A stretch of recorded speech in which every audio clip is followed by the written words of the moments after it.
This is the Washington Times front page for Tuesday, September 21st, 2021. Thanks for joining us. I'm George Gerbo. Immigrant rights advocates say that Democrats should ignore or overturn the Senate parliamentarian's ruling that the law precludes adding amnesty for illegal immigrants to the $3.5 trillion budget bill.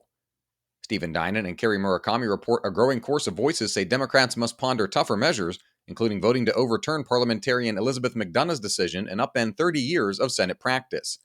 McDonough ruled that attempting to grant legal status to as many as 8 million illegal immigrants was a massive policy change and thus can't be tucked into budget reconciliation. That process allows the majority to avoid a filibuster and pass fiscal legislation by majority vote. Democratic leaders say they have alternative proposals that they think might fit into the rules. Activists say that Democrats must find a way to pass broad legislation.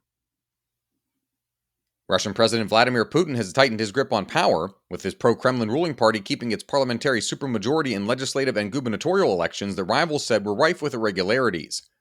Guy Taylor reports the government said results showed Putin's United Russia party had won 49.8% of the vote to control 225 seats of 450 in the parliament. Another 225 seats are chosen directly by voters, and official results showed United Russia leading in 198 of those races. Many opposition candidates were blocked from the ballot in the election, which ran from Friday through Sunday. During the months leading up to the vote, the Kremlin barred all candidates with ties to opposition leader Alexei Navalny by declaring them extremist. Several prominent opposition figures were forced to leave Russia as well, under pressure from authorities. Top Air Force officials have sounded the alarm that the U.S. is rapidly falling behind China in the race to dominate the 21st century. Ben Wolfgang and Mike Glenn report military leaders speaking at the Air Force Association's annual Air, Space, and Cyber Conference said recent war games and virtual military exercises have exposed potential gaps in U.S. strategy and capabilities. They also suggested Congress's refusal to let go of aging weaponry and planes as a military luxury the country can no longer afford. Pentagon watchers say the debate has taken on new clarity and urgency with the chaotic withdrawal of U.S. forces from Afghanistan, essentially clearing the budgetary and strategic decks for the debate on how to best confront a rising China. A reminder that you can find all these stories at WashingtonTimes.com/front page. Don't have access yet? Visit WashingtonTimes.com/George and get 25% off your annual subscription. Just like advocates for immigration reform, some activists in the Black community are disappointed in the progress that Congress has made on issues like policing and social justice. Kerry Murakami reports it's a far cry from the dramatic changes many Black voters expected. It also builds on a long-time narrative that Democratic politicians only care about them in election years.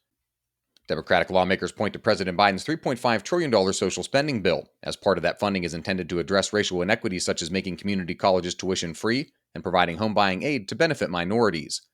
Enough moderate Democrats are balking at the bill's massive price tag, however, to potentially force leadership to trim it.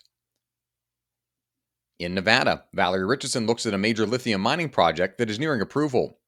Australian company Ioneer Limited needs final Interior Department clearance to start work on the project on western Nevada's Rhyolite Ridge.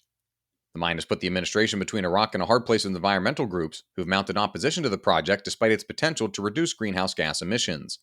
The lithium generated from the mine would be slated for use in the production of rechargeable batteries. And finally, a survey by the Foundation for Individual Rights in Education found that Stanford University has experienced the most incidents of scholars being targeted by complainants, with 18 reported since 2015. James Varney reports the Ivy League accounted for half of the 6 worst campuses for scholar targeting.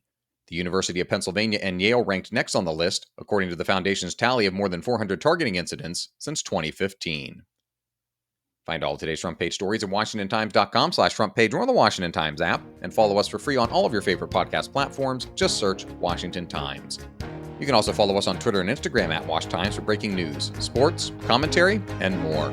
For the Washington Times, I'm George Gerbo.